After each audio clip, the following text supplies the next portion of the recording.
I never thought shoveling snow for my neighbors could lead to a legal war, but that's exactly what happened. It all started because I owned a road and didn't even know it. My name is Mark, and I live in a house my grandfather built with his own 2 hands. He bought the land out here when it was nothing but rolling hills and farmland, long before anyone dreamed of putting in a subdivision. My family has been on this patch of dirt for the better part of a century. I took over the family business, a small-scale excavation and paving company, from my dad, just as he took it over from his father. We're not fancy people. We believe in a solid day's work, treating people fairly, and minding our own business. The house sits on the original plot, but over the years, the world grew up around us. The farmland was sold off in the 60s and turned into a neighborhood called Maple Creek Estates. For most of my life, the Maple Creek Homeowners Association was little more than a name on a piece of paper you signed when you bought a house.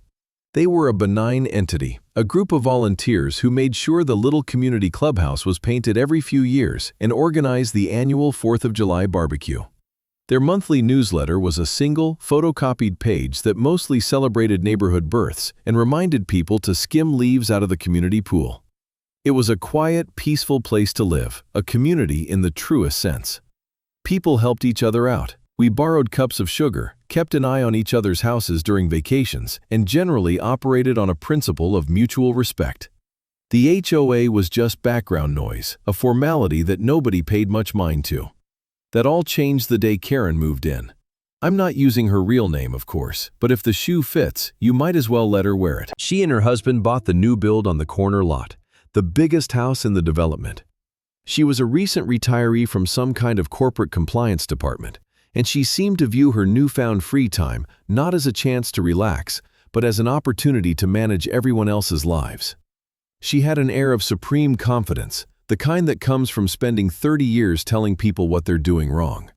Within 6 months, she'd gotten herself elected to the HOA board. The existing members were mostly older folks, happy to let things run on autopilot. Karen descended upon them like a hawk on a field of sleeping mice. She talked circles around them with corporate jargon, citing procedural rules they didn't know existed. She volunteered for everything, rewriting the minutes, drafting new proposals, and generally making herself indispensable. Before anyone really knew what was happening, she had leveraged her way into the presidency. The old, relaxed board members either resigned in frustration or were simply outmaneuvered. Karen installed a new board composed of a few acolytes who seemed to be in awe of her take-charge attitude. The changes began subtly. First came the emails. They were masterpieces of passive-aggressive corporate speak. An email with the subject line, "Community Standards Reminder, Waste Receptacle Management," was really about Mrs. Gable leaving her trash can at the curb for an extra day. Then came the official notices, printed on heavy cardstock and slipped into our mailboxes. They were about the precise height of lawn grass, with diagrams. They detailed the specific, board-approved shades of beige and gray that were acceptable for repainting one's shutters. Most people in the neighborhood just grumbled. It was annoying, a classic case of a solution in search of a problem, but it was easier to just bring the trash cans in or mow the lawn a little shorter than to pick a fight. We all had jobs, families, and actual problems to deal with. A bit of bureaucratic overreach in our quiet suburb wasn't a hill most of us were willing to die on. We tolerated it. We figured she'd eventually get bored and find a new hobby. We were wrong.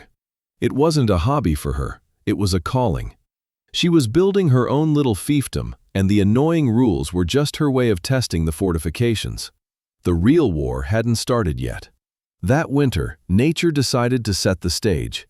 A blizzard, the likes of which we hadn't seen in a decade, rolled in and buried the entire state under 2 feet of heavy, wet snow. It was followed by a blast of Arctic air that turned everything to solid ice. A second storm hit 2 days later, dumping another foot on top. The county and state plows were completely overwhelmed. Main arteries were barely passable, and residential streets were an afterthought. Our little network of private roads within Maple Creek Estates wasn't even on their list. We were completely snowed in. This was a situation my family had dealt with for generations. It was part of the rhythm of living here. So, I did what my father and grandfather always did. I went to my company's yard a mile down the road, fired up our big front-end loader and one of our 10-wheel plow trucks, and got to work. I spent the better part of a day clearing every inch of road in the neighborhood. I plowed Maple Creek Lane, the main road in and out, and all the smaller cul-de-sacs that branched off it. I didn't ask for a dime. It was just what you did. You have the equipment, your neighbors are trapped, you help. It meant the mail truck could get through, the school bus could run if schools ever reopened, and most importantly, an ambulance or fire truck could reach someone if they needed it. By nightfall, our little community was an oasis of clear pavement in a sea of snow. I parked my equipment, went inside, and felt the quiet satisfaction of a hard day's work well done. The next morning, I was sitting in my kitchen, enjoying a hot cup of coffee and watching the snow-laden trees glitter in the morning sun when a frantic pounding started on my front door. It wasn't a friendly knock. It was the kind of hammering that says someone is either in trouble or looking for it. I opened the door to find Karen standing on my porch, her face a mask of pure fury. She was bundled in an expensive-looking parka, but her cheeks were flushed red with rage, not cold. "What do you think you're doing?" she shrieked, foregoing any pretense of a greeting. I was taken aback.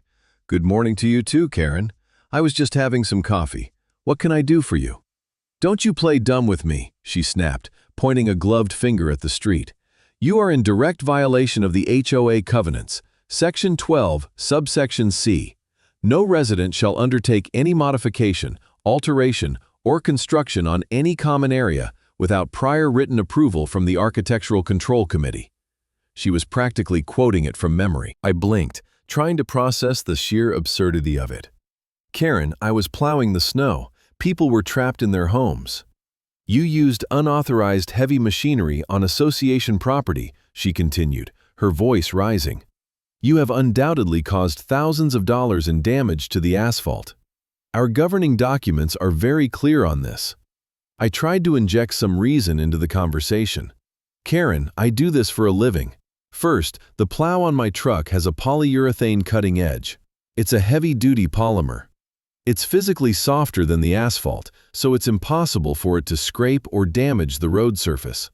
Second, I've been clearing these roads every winter for 20 years, and my dad did it for 30 years before that. It's never been a problem." She wasn't listening. Her eyes were narrowed into slits. "The past is irrelevant. I am the president of this board, and we will not have our community assets destroyed by rogue residents. This is a clear violation." She thrust a crisp, folded piece of paper at my chest. I took it. It was an official violation notice from the Maple Creek Estates Homeowners Association. At the bottom was a fine.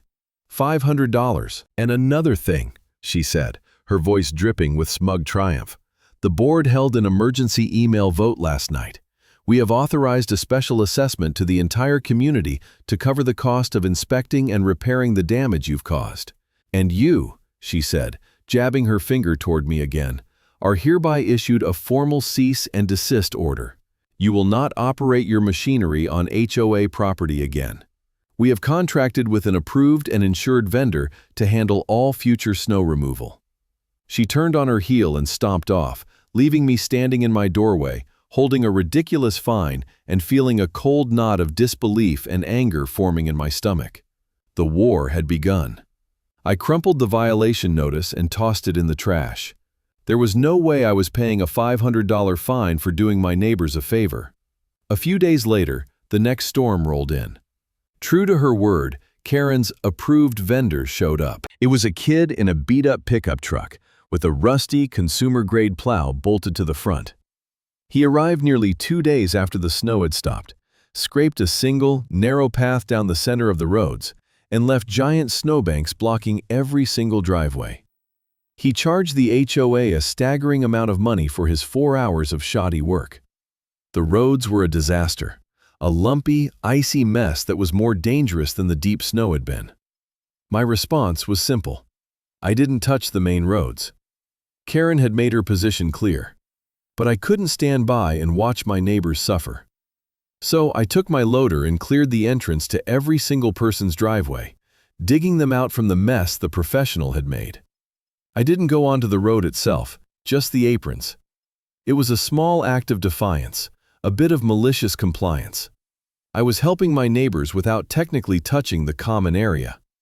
This, of course, enraged Karen even further. A week later, I received another letter in the mail. This one was from the HOA's lawyer. It informed me that my fine had been doubled to $1,000 for non-payment, and an additional $500 fine had been levied for unauthorized landscaping activities, which was apparently what she was calling my clearing of the driveway entrances. The letter was filled with threatening legal language about further action, liens, and foreclosure. It was no longer just a neighborhood squabble. It was becoming a serious legal threat. The real-world consequences of Karen's new regime started to pile up. The mail carrier, unable to safely navigate the icy, rutted roads, declared them impassable. She started leaving everyone's mail in a large plastic bin at the main entrance to the neighborhood, forcing residents, many of them elderly, to walk a quarter-mile on treacherous ice to retrieve it. Then came the incident with Mr. Henderson. He was a sweet man in his late 80s who lived 2 doors down from me.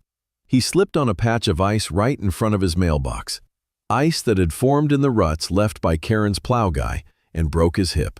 The ambulance had a terrible time getting to him, its wheels spinning uselessly on the packed ice until I ran out with a few bags of salt from my garage to give them traction.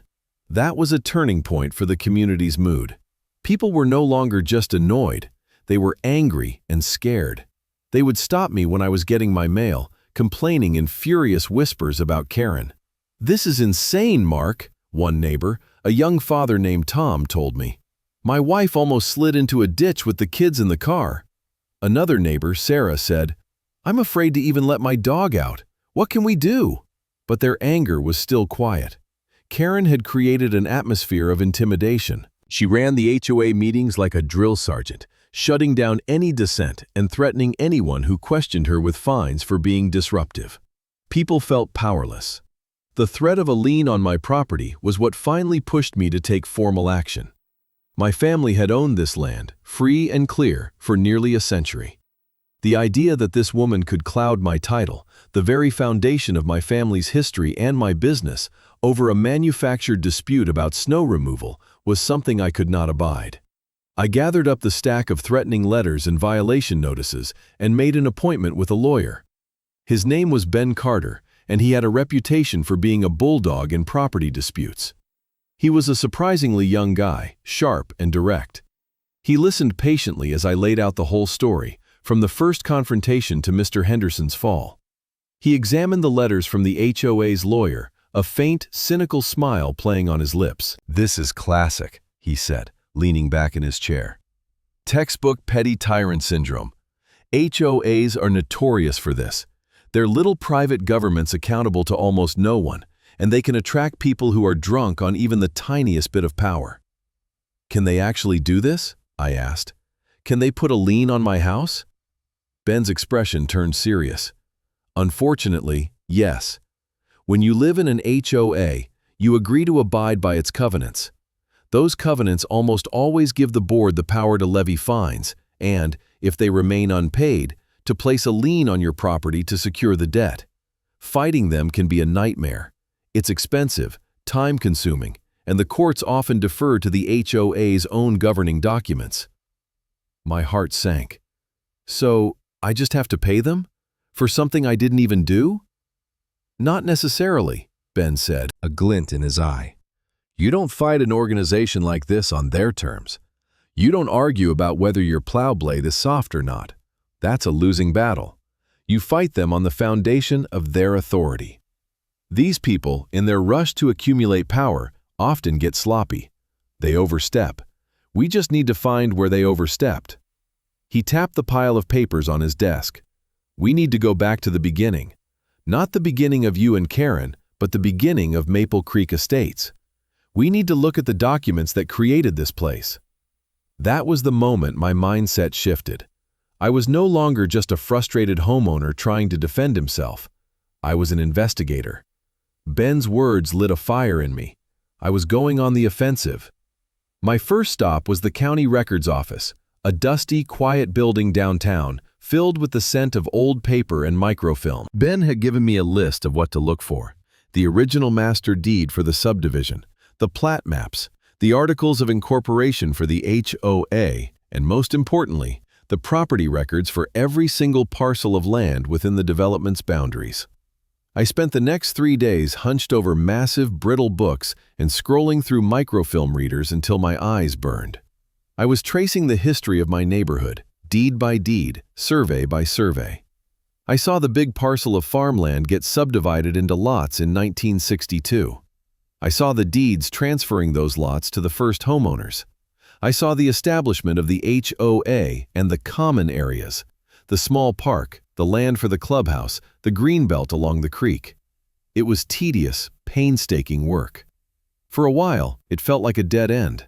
The paperwork all seemed to be in order, confirming the HOA's ownership of the common spaces. Then, on the afternoon of the third day, I decided to work backward. Instead of starting with the subdivision, I started with my own family's land. I pulled the original deed for my grandfather's property. It was from 1947.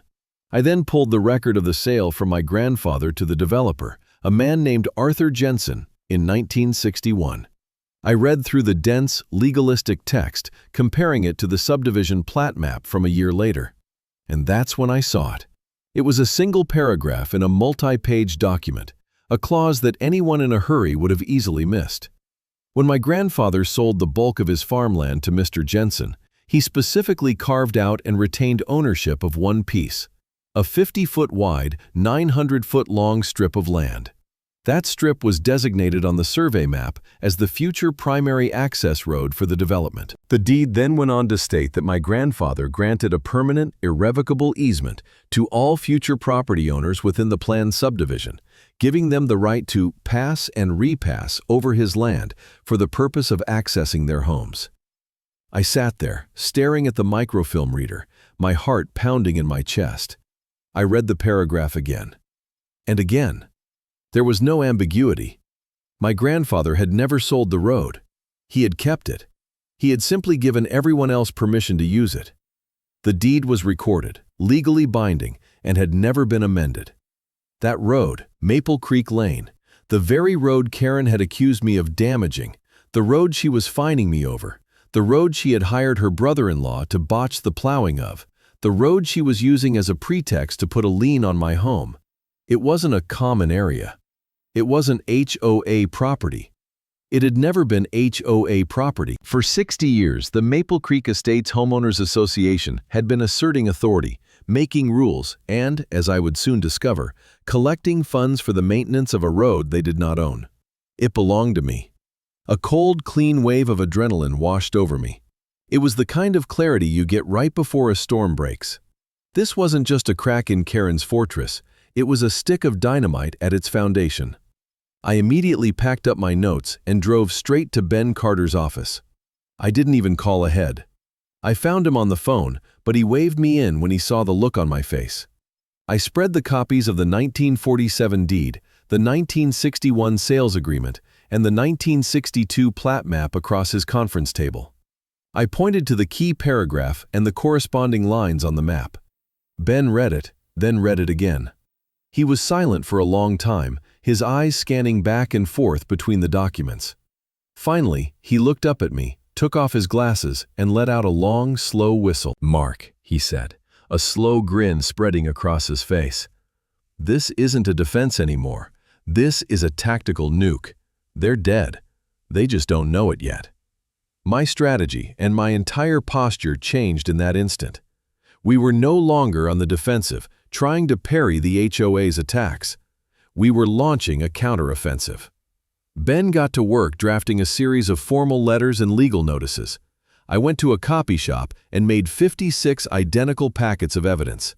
Each one contained a clear, high-quality copy of my grandfather's 1947 deed, the annotated 1961 sales document, and the official county plat map with the strip of land labeled Maple Creek Lane, clearly shown as an exception to the sale. On the front of each packet, I attached a simple, one-page letter I wrote myself, explaining in plain English what the documents meant. The next HOA meeting was scheduled for the following Tuesday evening at the community clubhouse. It was their regular monthly meeting. Karen, with her typical flair for the dramatic, had placed an item at the very top of the agenda. Vote on proposed legal action against non-compliant homeowner at Lot 1. That was me. She intended to make an example of me, to have the board formally vote to authorize their lawyer to place a lien on my house. She was planning a public execution. What she didn't know was that I was planning a revolution. In the 2 days leading up to the meeting, I walked the entire neighborhood. I went door to door, but I didn't ring any bells. Instead, I quietly and discreetly tucked one of my evidence packets into each neighbor's mail slot or under their welcome mat. I wanted them to have the facts before the meeting, to be able to read and process the information without Karen breathing down their necks.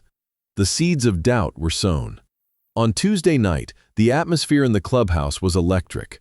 Normally, these meetings were sparsely attended. A dozen people, maybe 15, would show up, mostly the board members and a few retirees with nothing better to do. Tonight, the room was packed. There wasn't an empty chair, and people were standing 3 deep along the back wall. My quiet information campaign had worked. The entire neighborhood had turned out. I saw Tom, the young father. I saw Sarah, the dog owner.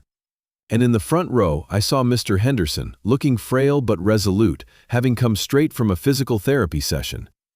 Karen and her board members were sitting at a long table at the front of the room. She looked momentarily surprised by the massive turnout, but her expression quickly hardened into one of smug satisfaction. She probably thought everyone had come to watch her vanquish the neighborhood rebel.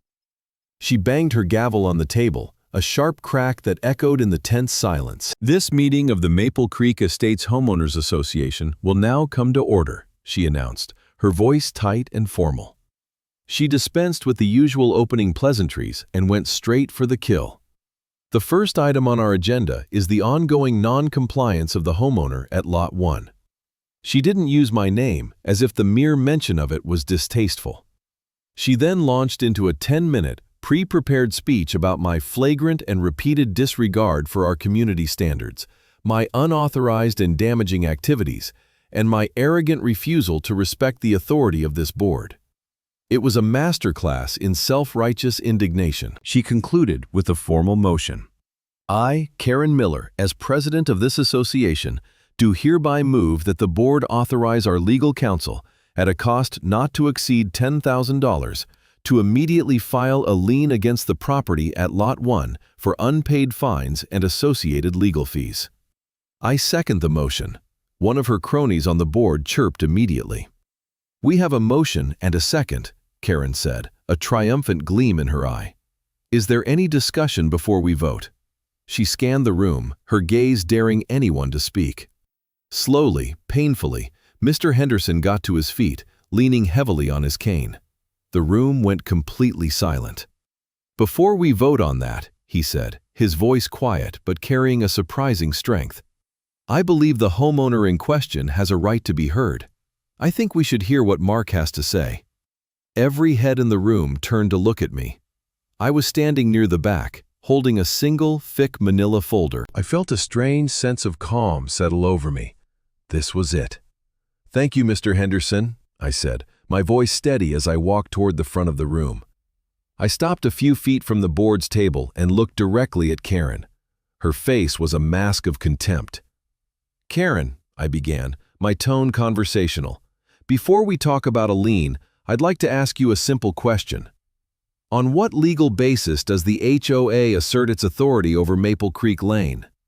She scoffed, rolling her eyes in an exaggerated display of impatience. "Don't be ridiculous. It's a common area, as defined in the bylaws and the master deed. Everyone knows that." "I see," I said. "Then you wouldn't mind showing me the deed where the developer, Mr. Jensen, transferred title of that specific parcel of land to the homeowners association, would you?" A flicker of uncertainty crossed her face. She was a stickler for rules and documents, but this was a question she clearly hadn't anticipated. That's an absurd request. The road is part of the development. It's always been the association's property to maintain." "Actually," I said, my voice rising just enough to fill the room, "it hasn't. And it isn't." I opened the folder and took out a large, poster-sized blow-up of the 1961 sales agreement, with the crucial paragraph highlighted in bright yellow. I held it up for everyone to see. "What you're all looking at," I announced, "is the legal document through which the developer of this neighborhood purchased the land.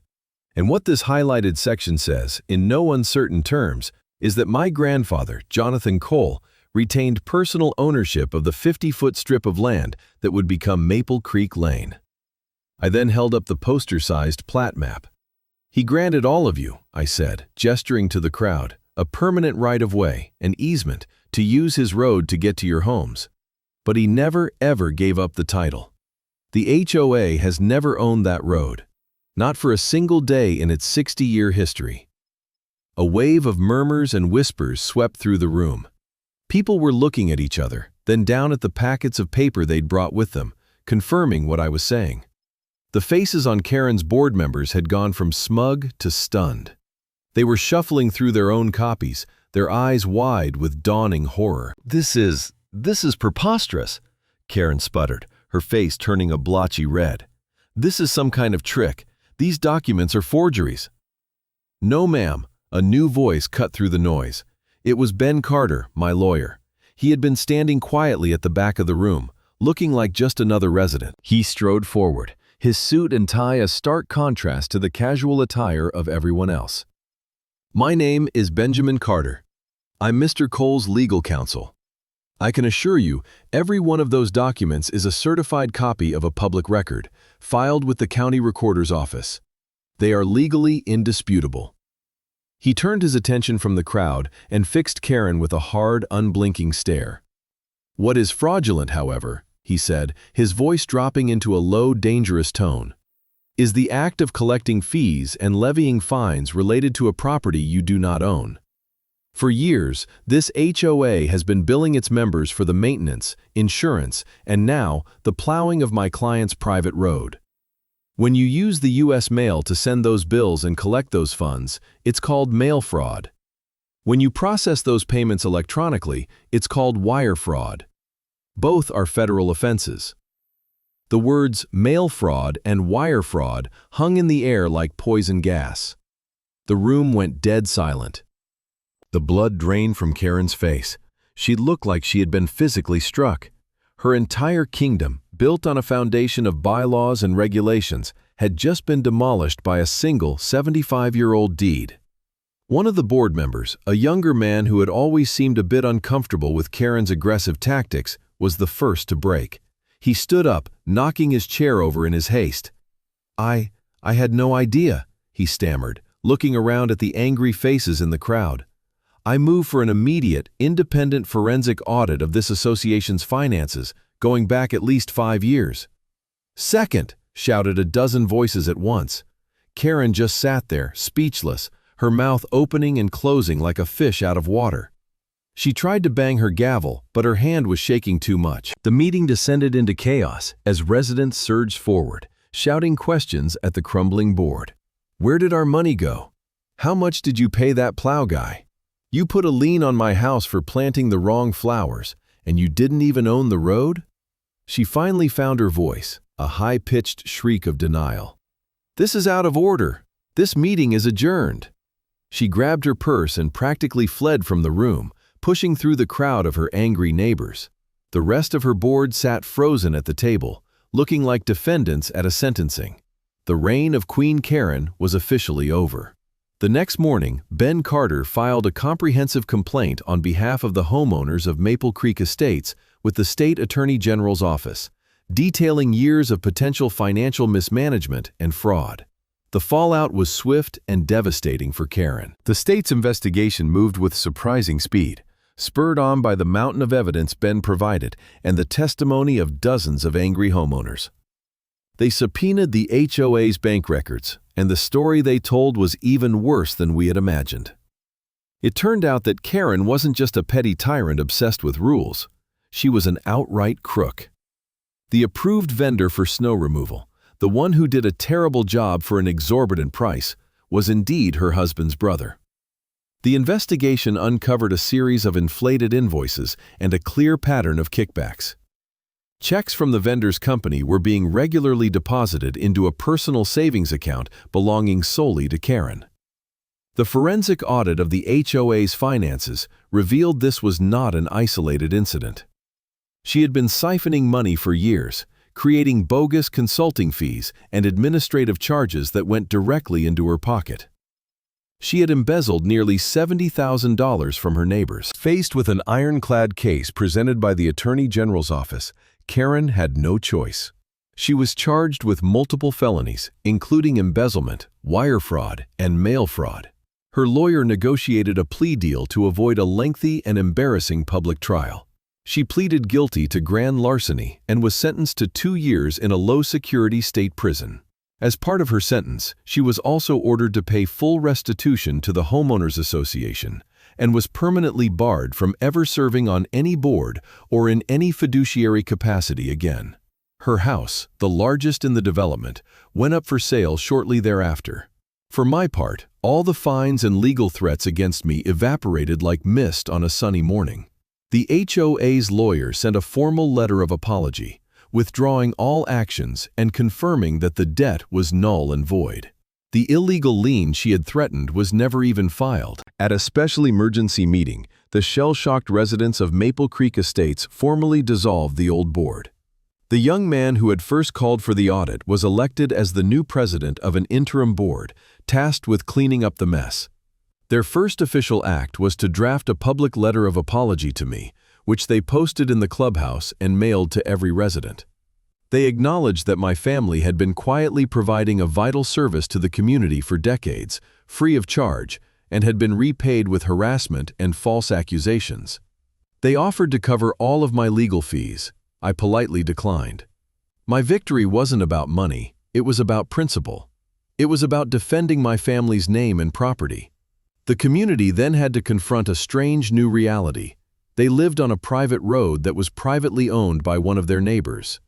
The new board, guided by Ben Carter, approached me with a proposal. They drafted a simple, clear contract. They asked if my company, Cole Excavation, would agree to be the official, sole provider of road maintenance and snow removal for Maple Creek Lane. The contract stipulated fair market rates based on my standard commercial pricing and outlined clear performance expectations. It was a professional, respectful agreement between a service provider and a client. I read it over, smiled, and signed it. In the years that followed, a profound change settled over Maple Creek Estates. The Great HOA War, as my neighbors now jokingly called it, had a cleansing effect. The community had been forged in the fire of that conflict and had emerged stronger and more united. The new HOA, with its reformed and simplified bylaws, reverted to its original purpose: managing the pool, planning the barbecue, and generally staying out of people's lives. The atmosphere of suspicion and intimidation was gone, replaced by the old, familiar spirit of neighborly cooperation. Property values, which had stagnated under Karen's reign of terror, began to climb as word spread that Maple Creek was a well-maintained and friendly place to live. About a year after Karen was released from prison, I ran into her. It was a Tuesday afternoon at the local grocery store. I was in the produce section, trying to decide which apples looked best, when I saw her near the dairy case. She looked diminished. The expensive clothes were gone, replaced by a simple, worn-out sweater. Her hair was gray, and she had lost the rigid, self-important posture I remembered so well. She looked smaller, older, and tired. Our eyes met across the aisle. For a moment, a flicker of panic crossed her face, and she looked like she was about to turn and flee. But then she took a deep breath, squared her shoulders, and walked toward me. My first instinct was to turn away, to just grab my apples and go. I felt a surge of the old anger. But as she got closer, I saw the look in her eyes. The fire was gone. All that was left was a deep, hollowed-out shame. "Mark," she said, her voice a reedy whisper I could barely hear over the store's muzak. She wouldn't meet my gaze, focusing instead on a point somewhere over my shoulder. I just wanted to say, I'm sorry." I looked at her for a long moment. I thought of all the stress, the legal bills I'd almost incurred, the anger she had sown in our peaceful neighborhood. I thought about Mr. Henderson falling on the ice. Then I looked at the defeated woman standing in front of me, and the anger just wasn't there anymore. All I felt was a strange, detached sense of pity. She had been the architect of her own ruin, a victim of her own hungry ego. "I know," I said. It was all that needed to be said. I didn't say I forgave her, because in that moment I wasn't sure if I did. But I acknowledged her apology. It was enough.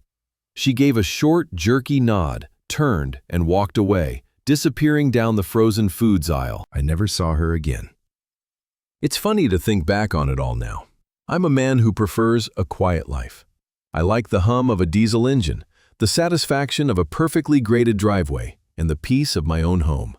I never wanted to be a community activist or a legal crusader. I was forced into it by a bully who mistook my quiet nature for weakness. The whole ordeal taught me a valuable lesson.